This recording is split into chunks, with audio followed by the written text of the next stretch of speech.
My name is Jackson Marvel, and I'm the Director of Financial Aid at the Hotchkiss School in Lakeville, Connecticut.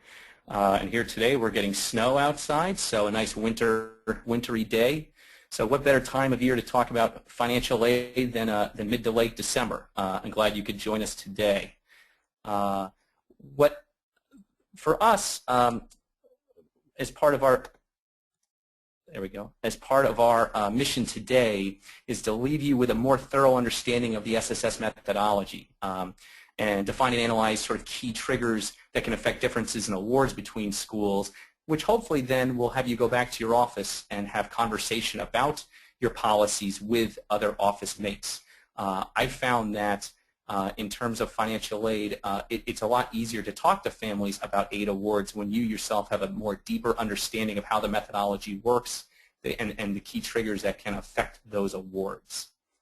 So we'll start off I know this is a daunting beginning here, but that's what the SSS methodology looks like. And obviously trying to explain that to a family probably would be a big challenge, something that might be very difficult to do. And what I'm going to try to do here is break it up into different pods so we can understand it together and take a case from someone who was in our applicant pool and to use real numbers to sort of walk you through step by step to get to what a family contribution would look like.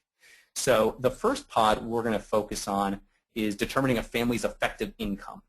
And that's someone's total income, taxable and non-taxable, salaries, interest, dividends, business, farm income, alimony, subtracting out allowances like federal and state taxes, medical allowances, unusual expenses to get the effective income. And in this family's case, their total income is a little over $200,000, total allowances about $70,000, leaving them an effective income about $134,000, $565. So pretty straightforward of how to get the effective income. And just a quick point there is, as many of you may know, the methodology does weigh income heavier than assets. So obviously, depending on the family that you're working with, that is something to keep in mind because if you have high assets, low income, the methodology will treat a family differently than if it's the other way around and you have a high income with a lower asset base. Step two we're going to do is determining a family's net worth and income supplements. And as you may or may not already know, assets are dealt with equally whether they're home equity, bank accounts, or other investments. The methodology treats all of those the same, even though home equity is not as liquid as money in the bank. That's just the way that the methodology treats those. You take out things like indebtedness, like educational debt, funeral expenses, legal fees, dental and medical fees and expenses to get what we call a net worth. And so this family, which we don't mind seeing, has net parent assets of $297,805. They don't have any debt, which is nice, and they have a net worth of $297,805. Something just be aware of is one thing the methodology does not count here is consumer debt. So you may see on a parent's financial statement maybe $30,000, $40,000, $50,000 of consumer debt. The methodology does not take that into account. And so sometimes when you have families that appeal your financial aid awards, they might say, oh, I don't know how you think I can pay this. I have all this debt. And you just have to be mindful that that does not come into play with the methodology. But if you take the net worth, to determine the income supplement, we don't just use the $297,805. But depending on the age of the oldest parents, in this case the oldest parent is 56 years old, the income supplement gets derived down to $10,757. So that's another piece and why that number becomes income supplement can grow or decrease depending on the parent's age. The sooner you are to retirement, the income supplement will be smaller. The methodology believes that you will have less time to work and put more money away for retirement, whereas if the oldest parent is much younger, that income supplement might grow because it's the assumption that the parents have a longer period of time to work. And so thus, in this case, with a 56-year-old parent, the income supplement pops out to about $10,757.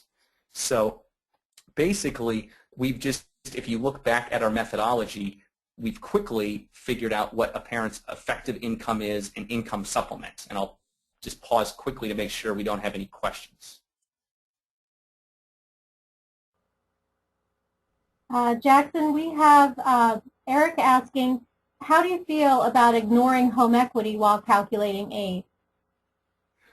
Good question, Eric. Yeah, you know, every school has different philosophies on ignoring home equity versus not ignoring home equity. I've heard of a couple of different philosophies on it. One is some schools ignore home equity entirely. Some schools I know include all home equity, and then I know some schools will cap home equity. And what that means is they may exclude the first $150,000 or $200,000 of home equity and then count the rest. We sort of do that last version of that. I think philosophically for Hotchkiss, it's hard to ignore if someone has an asset like a home, whereas another family rents. And so it's hard to ignore that. But at the same time, it is mindful to understand that the liquidity of the home is not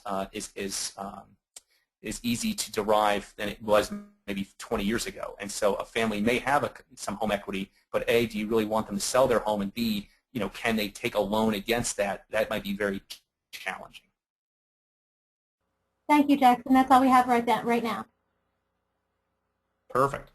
So we'll kind of get into the more, you know, I would say complicated part of this methodology. And step 3, determining the estimated family contribution. And it starts with the adjusted effective income. We introduced a term called the income protection allowance. We introduced discretionary income, then the estimated parental contribution, and then we get down to the estimated family contribution at the very end. So the adjusted effective income is what our effective income is from our income base and the income supplement added together.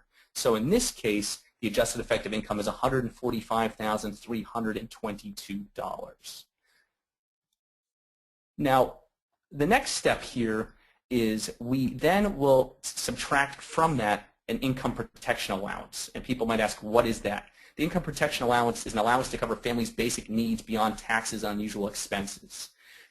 The assumption is made that the student will not be living at home during their 9-month school year, so food costs are taken out of the IPA. But if you're a day student, they will be added back in later on in the methodology. They use U.S. Bureau of Labor Statistics to figure out these numbers, and they use 3/4 of the immediate expenditure for a family of 4. And if you see below on the 2014-15 processing year income protection allowances, they did add a family of 1 this year, which is new.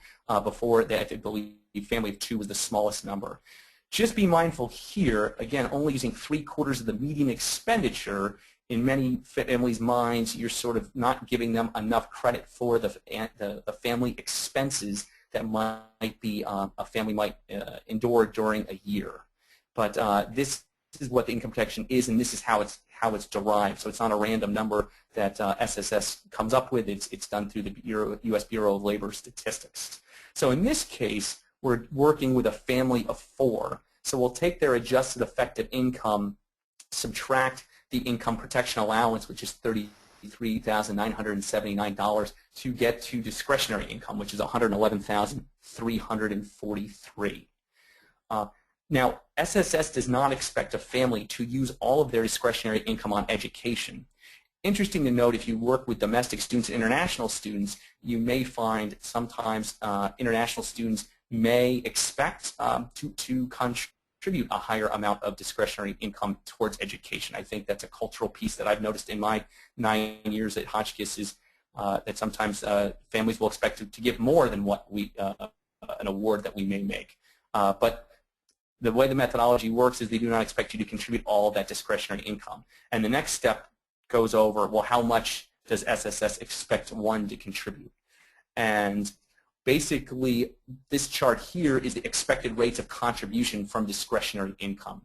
And so basically, depending on your value of discretionary income, you will take a value plus a percentage in excess of that number. So if you look at the last option, if you have a discretionary income over $29,574, a family's contribution will be $88.77 plus 45% of anything over that value. And if we and basically, if you one thing to be mindful of is how do you get the 8877? It's basically the percentages added up as you go, the 22% of 5914, and then the 25% of the next chunk, and then the 29% all the way down, and that's how you get that 8877 value. Something that no one will ask you about, but just something that I discovered one day as I was building this presentation a year or two ago.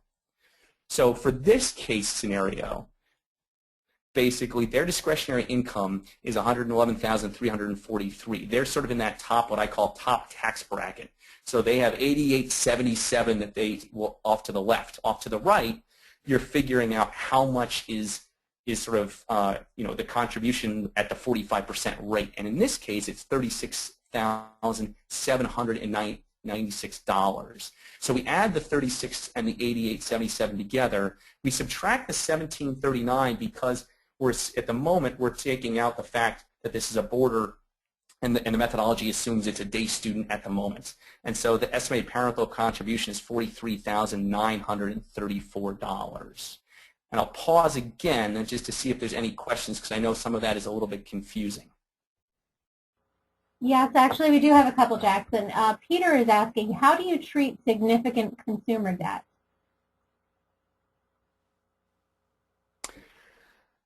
Peter's question is a great question, and I'm not sure anyone has a great answer for that in the methodology. I think, again, if I've talked to many of my colleagues, some colleagues ignore it. Some colleagues have thought about, are there ways to build into your own work a way to give credit towards consumer debt.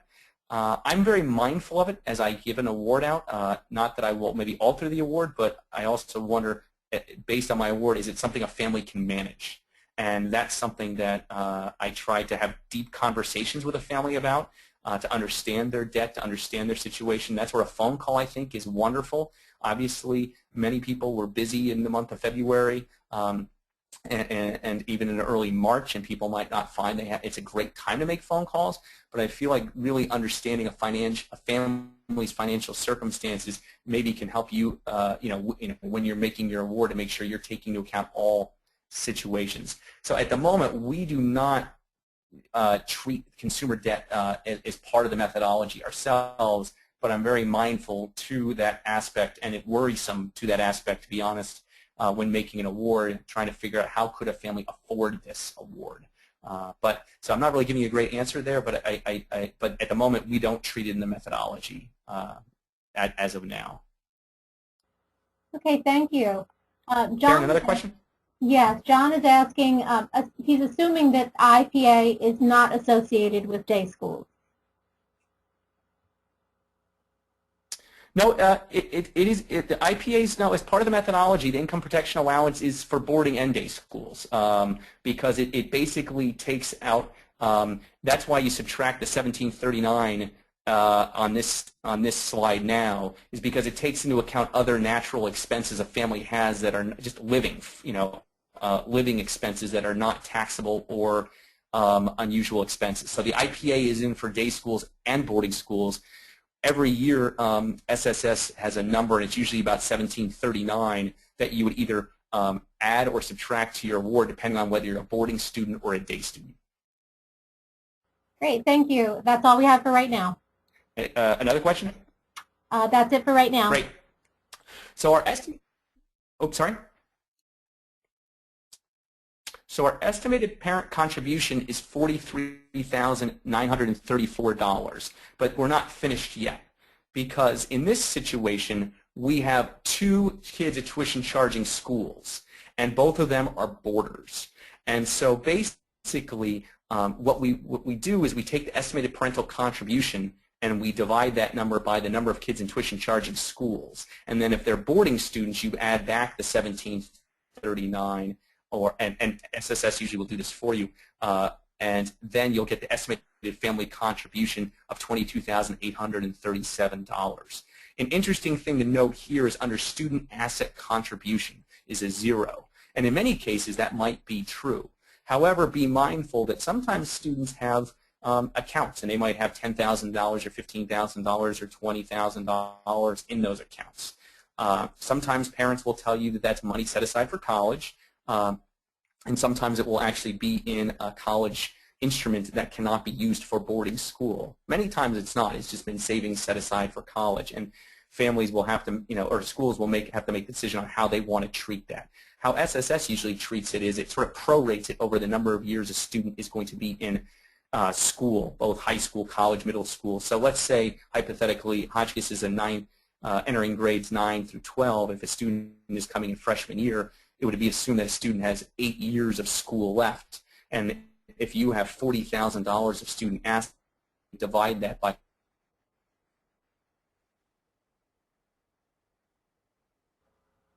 contribute. So while this family did not have a student asset piece, just be mindful that they may, and you might have to ask a couple questions about where that money is. In a savings account, is it in a college account, and what the parameters are for usage of that money.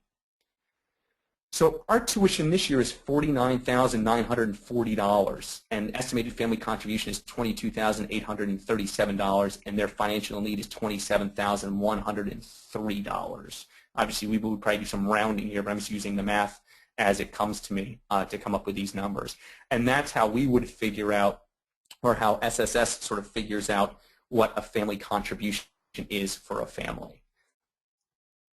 Before we go on to this, I'll just quickly make sure, because now we're going to get into the next section of financial aid. We just sort of reviewed the science of financial aid in the sense of this is how the methodology works, things like income protection and contribution rates. Those are not arbitrary decisions. The next part of the presentation really gets into the art part of financial aid, and that is where you as a user can, and you as an office can make some different decisions determining how you want to make some key triggers in regards to things like cost of living and total cost of education and things like that. So I'll quickly stop and make sure there isn't any additional questions before we move into the next set.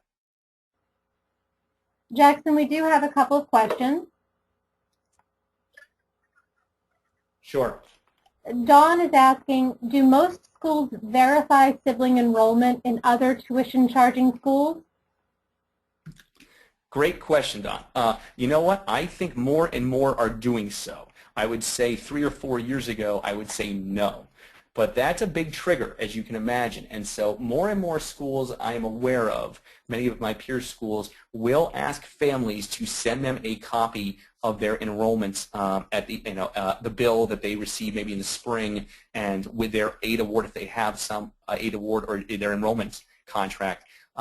Because it is many times when someone is applying in February, they may either have a student currently at a tuition charging school or they're applying, and you might make some assumptions based on that information provided that may not be true. And it's happened to me before where in May I'll find out that maybe a student's doing a gap year before college, or that a student left the college that they were or tuition charging school and decided to go to a public school, or sometimes a third option to be mindful of is they got some special merit scholarship, or they're going to an in-state school that might be less expensive than a private school. So very good question, and I would say that's a trend. More and more folks are asking for that information from families.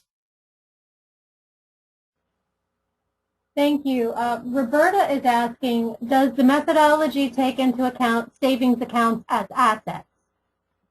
Yes, it does take into account savings accounts, Roberta, but what it doesn't take into account, it asks about the total value of your retirement account.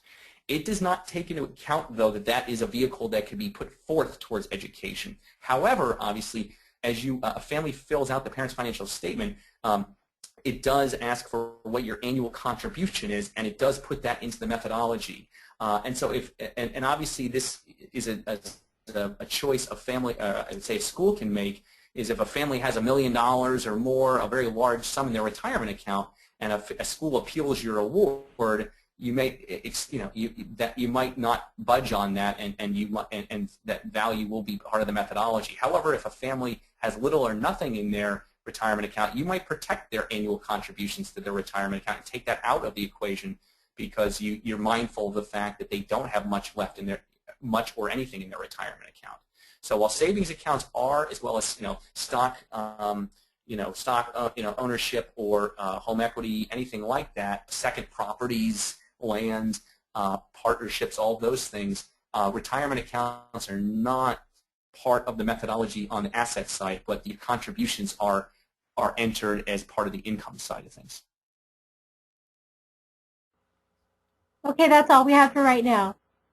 Anything else? Perfect. So the art part of that, this I think is where you sometimes see the biggest discrepancy in awards. Do you use a cost of living adjustment, or what we call COLA? Do you leave home equity in the methodology or remove it? Do you impute a wage for a parent not currently working? Are all tuition charging schools equal? Do you take into account all expenses and not just tuition? And so we'll go through each one of these circumstances and show you how awards can change based on our Hotchkiss tuition. So basically, we sort of calculated on that left-hand column what would happen if you have no COLA. Well, let's say this family was living in New York City, and the COLA for New York City is a 2.283 COLA. That would change your family contribution from $22,837 to $4,461, a major difference. And as you may or may not be aware, the COLA area on each file, or you can put it under professional judgment for all files, you can say yes to that you are going to impute COLAs, and then choose from the area. There's a couple of things you can do. You can choose the actual area, like New York City. Sometimes you can choose the average of a state COLA if you want to do that. And then the third option that some schools do, and that's in the third column, is each school's financial aid committee might determine a max COLA. And in many schools I know, the biggest COLA they will give is a 1.5. And so in this case, if you use the 1.5 COLA, the family contribution would be just about $12,000. So a little bit under half of what would be expected on the estimated family contribution piece than if you did not use a COLA. Some schools, obviously, COLA works both ways, right? If you live in a part of the country that is less than 1, it would affect the equation in a different way. You would be expected to pay more money. Some schools do not decide not to use COLAs below 1, and that 1 is where their baseline is. Others will say no. If you live in an area that is not expensive to live, we're going to use the 0.964 COLA because you do have a greater wealth that we want to capture in that sense.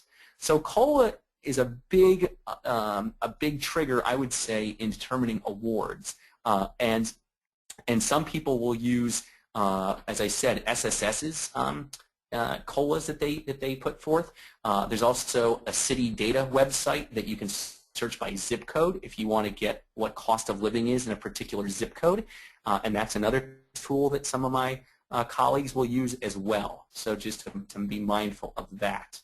So again, depending on if you use COLA or not, your financial aid budget could be giving out $27,000, almost $45,500, or $38,000. Big difference in my world, on March 10th or 11th when we've made awards, having someone call me and telling me there's a $20,000 or $18,000 gap between my award and another award. This could be one reason why that is the case. Great. Could we go? Any questions on COLA? We don't have any right now. Thank you. Perfect. So then, do you leave home equity in the methodology? And that was a question that somebody asked before. So if you take home equity out of the equation, it ends up being your estimated parental contribution will drop by about $4,000 or 40, and then basically your family contribution will drop by about $2,400. And so it's a minor difference if you use or do not use home equity in this family situation. Obviously, if you have a large home equity in this family, you had, I would say, a modest home equity, it can make a little bit of a difference. But if you compare it to cost of living, I would say it's a minor difference if you remove the home equity versus keep home equity. Many schools I know, if they remove primary home equity, they do not remove secondary property home equity. If you own second, third, or fourth properties, they will leave that home equity in the equation because those are sort of like assets, investments. Those are not your primary residence, and so people have different philosophies on that than they would if you just had one home. But again, more and more, I think people are mindful of this home equity piece, and as I mentioned earlier on, many financial aid folks I know sometimes might cap home equity or only count the first couple $100,000, or not count home equity unless it's more than $250,000 or $300,000 for the reasons we discussed earlier, that it's not that easy to take out a loan on your home and free up that money. And many homes might not, or maybe some homes might be underwater. Some homes might not have a lot of value as they might have had 20 or 30 years ago. And that was an asset that a lot of people used to tap for things like education.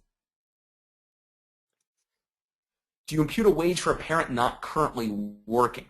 This is something that several of my colleagues do under certain circumstances. One circumstance is if the spouse, there's no children at home that are maybe between the ages of infant and 4, 4.5, 5 years old. If the kids are in school, people will look into maybe imputing a wage for that spouse, and some reasons that they might choose not to, in addition to having young kids, are if you have a special needs child that needs a lot of attention, or if you have an elderly parent that is living in the home that that a parent might be giving a lot of their time to. And again, this goes back to notes hopefully that might be on a parent's financial statement, or a phone call you might make to the family to ask some questions and try to learn more about their situation. I've heard of various imputed wages. Some people will just take minimum wage and multiply that by 40 hours a week and come up with a weekly rate, and then 50 weeks a year and come up with a rate there. Some schools I've heard will base it off of the education of the parent not working, whether it be a high school diploma or a bachelor's degree, or do they have a GED or a business degree. I find that tricky personally, because you just never know if someone could get a job at that high of a level in the town they're working in that easily part-time or 3/4 time. So usually we use a wage imputed of around $20,000. We usually add that back into the income line, not the untaxed income line, but taxable income, because a wage of $20,000 will probably be take-home pay of maybe $15,000, maybe a little bit less. Where obviously if you put that in untaxed income, the $20,000 would be representing a higher salary. So in this case, if you impute a wage for a family, it's about a $4,000 difference in family contribution, and you're saving your financial aid budget about $4,000. Some people may ask, why would you do this? Why would you do this? Basically, what some schools' philosophies are is that you do not want to subsidize a spouse not working. And if that's their choice to not work, your financial aid budget should not be subsidizing their decision not to work unless there's a legitimate reason, or they were just recently employed for why they are not working. So this is something, again, I think several of my colleagues do and impute, but not, but obviously if there's a rational reason for that, they may decide not to. Are all tuition charging schools created equal? And this is something that, again, is another interesting piece to be mindful of. If we take the estimated parental contribution in the first column and say, yes, both are equivalent boarding schools, you would divide by 2, add in that 1,700 number because they're boarding, and say you would give 50% to one school, 50% to the other school. And that's one easy way to do that. However, many schools, let's say it might not be equivalent schools. Maybe one school is college and one school is Hotchkiss or another boarding school or a day school. Some of our colleagues that I know will take the parental contribution and give set aside 2/3 towards college and 1/3 towards their own school. And the rationale for that is that colleges do not see many tuition charging high schools as expenses that they should be giving credit for in their financial aid calculations. And so a few years ago, we had the good fortune of having a Yale financial aid officer sit in on one of our meetings and discuss the fact that they may give an $8,000 stipend towards, towards another sibling's education. But obviously, if you're charging $50,000 or $40,000 or whatever it may be, that's a small dent in our overall cost. So knowing that information, some schools will use the middle column and basically, and that would say that a school like Hotchkiss would only get $15,600 from a family, and we would expect them to be giving closer to $32,000 towards college. And let's say flip the script. Let's say someone's applying to Hotchkiss, which costs $50,000, and a day school that maybe is a third of the cost or half the cost of Hotchkiss. Some schools' philosophies will be they'll add up the total cost of attending both schools, and they will then determine what percentage of that is Hotchkiss or another school, and what percentage is that other school, and then take that percentage out of parental contribution. So in this case, for example, if Hotchkiss was, I believe this might be 2/3 or maybe 60% of the cost, excuse me, maybe 60% of the cost of education, that 60% of the parental contribution would go to Hotchkiss and 40% of the contribution would go to the other school because they are a smaller tuition.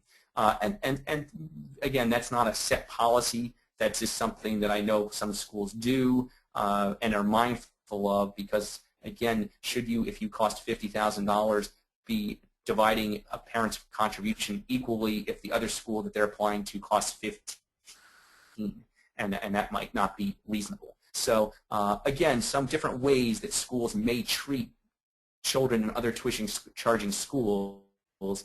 You may do the same, you may do the same, or you might not modify this at all, but something to be mindful of when you look at awards. And since we've gone through a few interesting scenarios, I might pause for a minute to see if there's any questions I can help you out with. Jackson, we had somebody ask about the difference between parental and family contributions. Are those interchangeable terminology? No. The parental contribution, sort of their overall amount of money they could contribute towards education. The family contribution is what they're going to be contributing to your school, and so for that one individual student that's going to your school. So good question. Not interchangeable. But I think can be mistaken as such at times. Okay, thank you. Kelly's asking, when you get that call on March 10th, how do you explain the difference if COLA is used? Well, I try to explain to families, and obviously the biggest challenge that we all face is if that your award is smaller than another school's award, families equate that to mean that the other school values that child more than you do, and that is not the case. I think in all of our circumstances, it's just the methodology and the policies that each individual financial aid office uses in their process. So what I try to mention to them is, well, I think when they call up and they say there's a difference, what our policies will say, would you like to appeal your award? And obviously if they're calling me, most likely they are still interested in attending Hotchkiss, and they like our school and maybe want to see if something can work out. What I will ask them to do is write an appeal email or letter to me. In this day and age, an email might be better, talking about their family circumstances, anything they feel like was not properly documented on their financial aid application. And also I'll ask them to provide a copy of a faxed copy of the other school's award. And the reason I ask for that is to make sure that that offer actually exists. And people might say, oh, of course it exists. But I know of a situation before where a person just sort of threw out there they had another award and they didn't. And so I think it never hurts to verify that that is actually the case.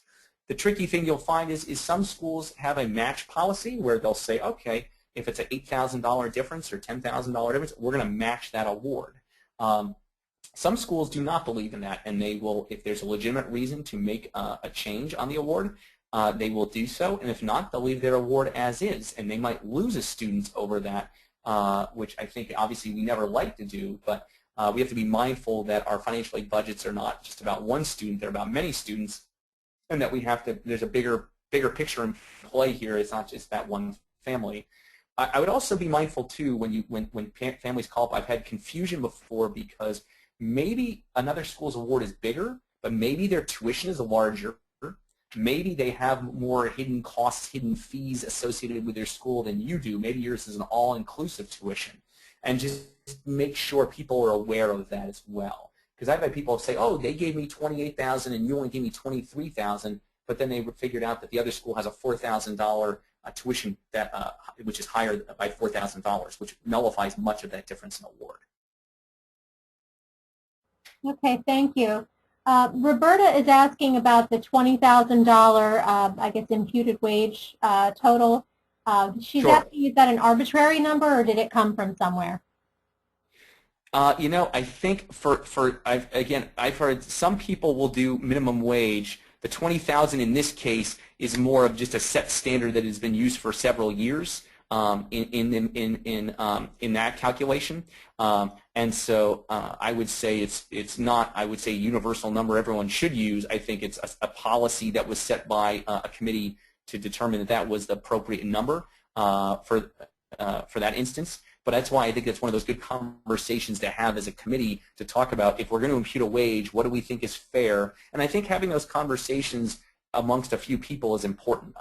If you are a financial aid director at your school and you do much of this work on your own, I would highly encourage you to implore your dean or director of admission to have more people involved in that conversation, because I think it's nice to have different perspectives on things such as policy, such as minimum wage or wage like that to weigh in on, to have, you know, and to do it before you actually see cases, because I think doing it in the big picture without having personal attachments to a case is really important. So when you do see those cases, you look at your policies you all agreed upon before the financial aid season, and you utilize those.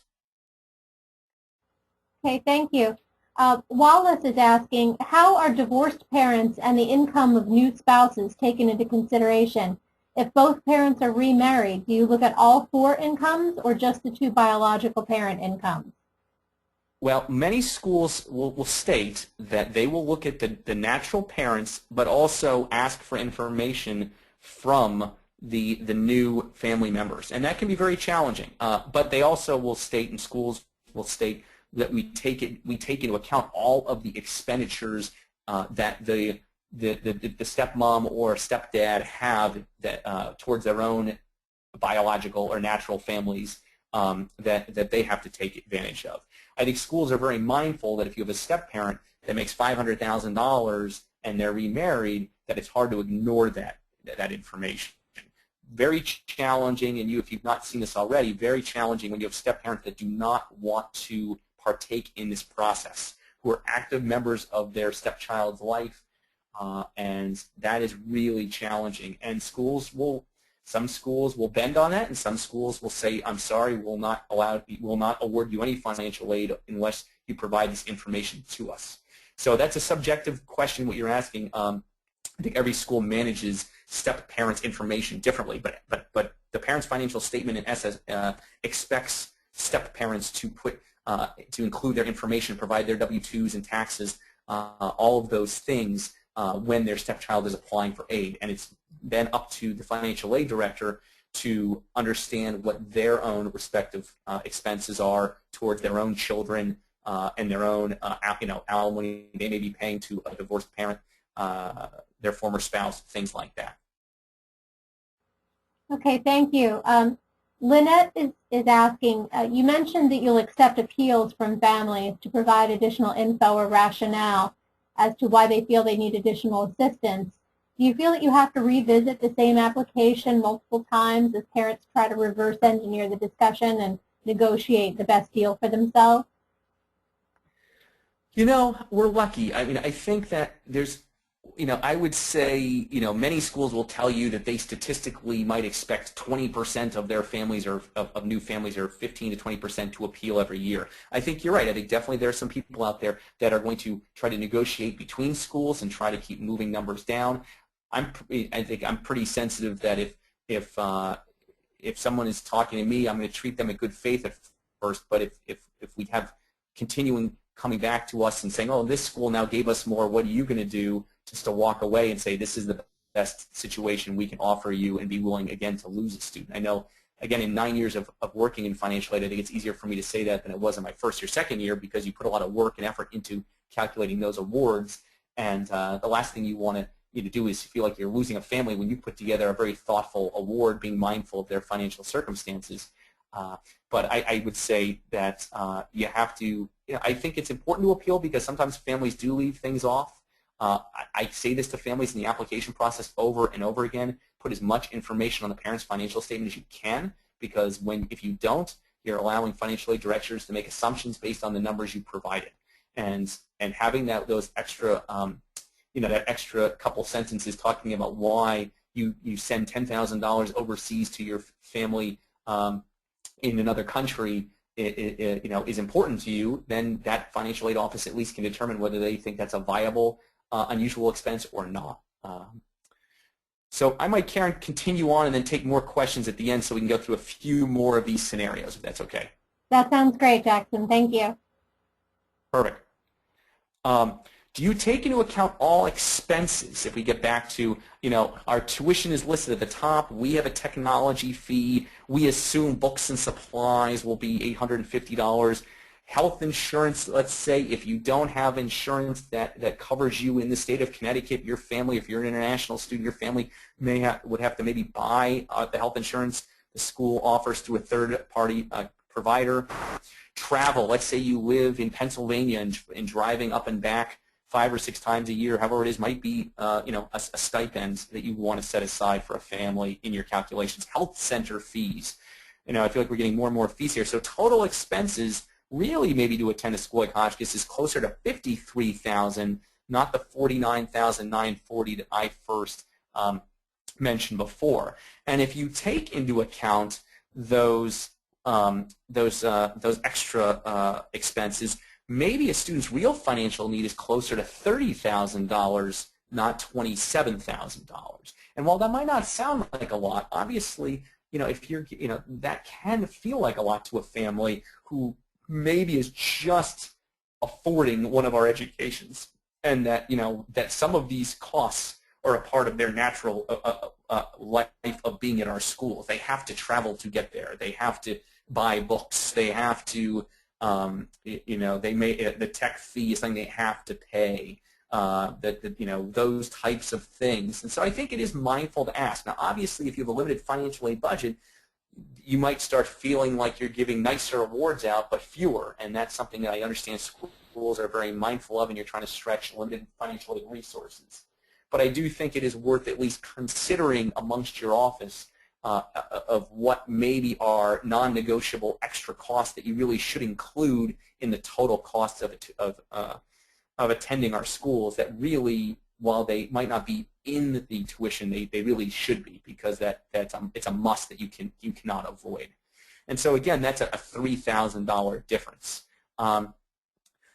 This last one I wanted to show before we take a few more questions is how different can two awards be? So the scenario on the left is a family that no COLA, home equity has been put in the equation, both tuition charging schools are treated equally, and only tuition and mandatory fees are taken into account. The financial aid award would be $27,103, parent contribution $22,837. Scenario 2, a school decides to use a COLA and uses 1.5. No home equity. One of the children is at college, and so they set aside 2/3 for college, 1/3 for the independent school. All fees are taken into account. Financial aid award of $48,437, parental contribution of $1,503. That's a big difference. But that could happen, and it could, depending on the school's financial aid policies that they use, and that could be a difference. And I had a few different instances in my time here where it's not a $2,000 or $3,000 or $4,000 difference. It's a $15,000 to $20,000 to $25,000 difference. And a lot of it can be based off of COLA was used, home equity was taken out, and maybe accepting an unusual expense that maybe I didn't think was as legitimate as another school did. Things like that. And that's it. That's just a good example, and I like this slide because it does give you a sense of how a few different decisions by a financial aid committee or financial aid director can make a tremendous difference in the award that a family may receive. So I will stop there for a second and continue to take questions, because hopefully what you understand here is a better understanding of how the methodology works, which one would hope when you have those tough conversations with families, you can explain a little bit more of, it's not just a magic number that spits out of your computer and that is what a family is going to get in financial aid, that actually there is some rationale to how this process works. And I found that to be very helpful when I talk to families. I even had one family that I actually walked almost through step by step their financial aid award one day to make sure they understood how their numbers translated into discretionary income and then as family contribution eventually to our school. And hopefully you realize that things like COLA, home equity, imputing a wage for a non-working spouse, having multiple children at tuition charging schools can affect financial aid awards. And as we discussed, COLA and having a second or third or fourth child at tuition charging schools are the two biggest triggers I know, and that can really affect an award. And obviously, to be very mindful of, and back to an earlier question, importance of asking for other schools' bills to make sure that the family actually does have all the people in tuition charging schools they say they do. And hopefully, based on this presentation, you might come away with some changes, some thoughts, some conversations your school may have about how your policies are working now. Do you like your policies? Do you think they're fair? Are there ways to modify your policies? I mean, obviously, the big issue with any policies are if you change policies to make them more generous, you're going to be taking more financial aid money away and having fewer awards possibly. And that is something to be very aware of and a good conversation to have. And even if you don't make any changes, I still think it's good to have conversation about what you do and how you do it. And so people are very aware in your office of how you do manage your financial aid process. And if you haven't done so already, I've actually shared this presentation with members of my office because many of them really don't have a great sense of how financial aid works. And they'll come into my office and they'll say, School A gave a bigger award, what's going on? And they get all frustrated. And I've spoken to them about how this process does work and how it does affect awards. And I think they're a little more mindful and understanding that there's a lot of different triggers and factors that some schools will put into play that others will not. And they understand now that it's not arbitrary, it's just policies at schools are different. So I will take other questions, Karen, that people have, and I'll leave this slide up here, which has my email address, my phone number. If people have questions that we don't get to in the next 5 or 10 minutes before this ends. Okay, thank you, Jackson. Nancy is asking. This speaks to the divorce situation again. What do you do in a divorce case in which one natural parent refuses to provide financial information? I like to answer these questions, not just what Hotchkiss does, but what I've heard people do. I think if the natural parent is not involved in the child's life at all, what I know families will do, or what schools will do, excuse me, is they will ask a principal, a pastor, or somebody to write a letter saying that parent has no involvement in the child's life. That is something that I know schools do. If the natural parent is actively involved in their life but just flat out refuse, then the school has a dilemma. Option A is you just do not make an award to that family, saying, look, you don't have a completed financial aid application. I cannot make an award to your family without one, and make that point. I've heard some schools will still make one based on the information they have, but I think that can be dangerous because that natural parent could have significant resources and means and that you're ignoring, and you're not being equitable to all of your families. And so the other nice family that all the natural parents and step parents provide their information, you're treating one way, and then the other situation you're treating very differently. And I think you have to be very careful about that, because one could say, are you doing that because of bias? Is there a reason why you want to enroll that child and you're willing to ignore the fact that their family is not following the policies and procedures that you've established? But I would just say that that's a conversation, I think, as a financial aid director that you can have with your dean or your admissions committee, and be honest about it and say, look, based on the information I have, it's not a complete folder. I don't feel comfortable making a financial aid decision. If the natural parent is involved in their life, is active in the child's life, but just refuses to participate in the process. And while I know you feel guilty about that, really the parent should feel guilty because they're sabotaging their own child's application to your school. It's not your fault that this is one parent out of 20 that is not following the policies that you've asked them to follow.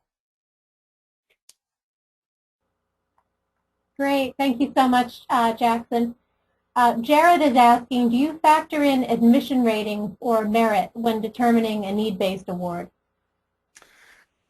We do not factor in, we do not have merit money. That's a good question. We do not have merit money. So we do not, or we don't look at their rating and say this family deserves $20,000 more or $20,000 less.